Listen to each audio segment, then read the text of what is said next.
mtu mmoja akamwambia nabii, hata Mungu afungue, nabii Elisha, hata Mungu afungue madirisha ya mbinguni, neno hili litawezekanaje? Neno hili litatokeaje? Ni nini? Huyu mtu aamini kabisa kwenye unabii ambao aliambiwa, kwa sababu kwa namna hiyo unabii uliotolewa ulikuwa ni mgumu.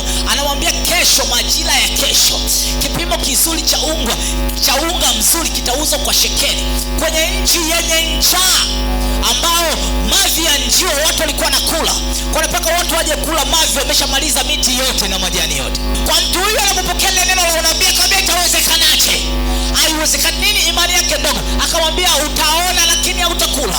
Na kesho yake majira yale yale Mungu akafungua mlango, chakula kikapatikana ndani ya Samaria, chakula kikawa tele, na yule mtu akula aliangushwa na watu akakanyaga.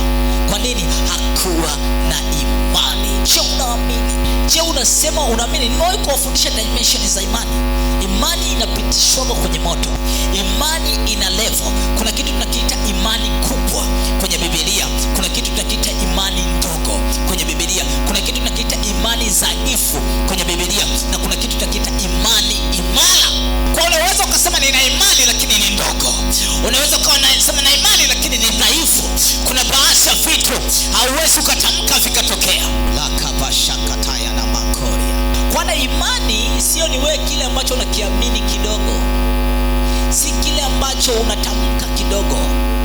Imani inaamini kile kikubwa ambaye haijakiona. Mungu anamuita Ibrahim baba wa mataifa. Ibrahim hana mtoto, lakini Mungu anazungumza future yake.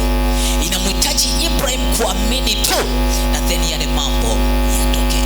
Amen. Kwa nabii nyingi za watu, mipango mingi ya watu, matamshi mengi ya watu hayatokei kwenye maisha kwao kama vile yalivyokuwa yanatakiwa kutokea, kwa sababu ya kutokuamini kwao. Sasa Petro anamwambia Bwana Yesu, anamwambia utusaidie kutokuamini kwetu, utuongezee imani ili tuweze kufikia kile ambacho kinatakiwa kufika. Kuna baadhi ya vitu tunataka tufanye, kuna baadhi ya vitu tunataka tufuke, lakini tusipokuwa na imani hakuna kitakachotokea.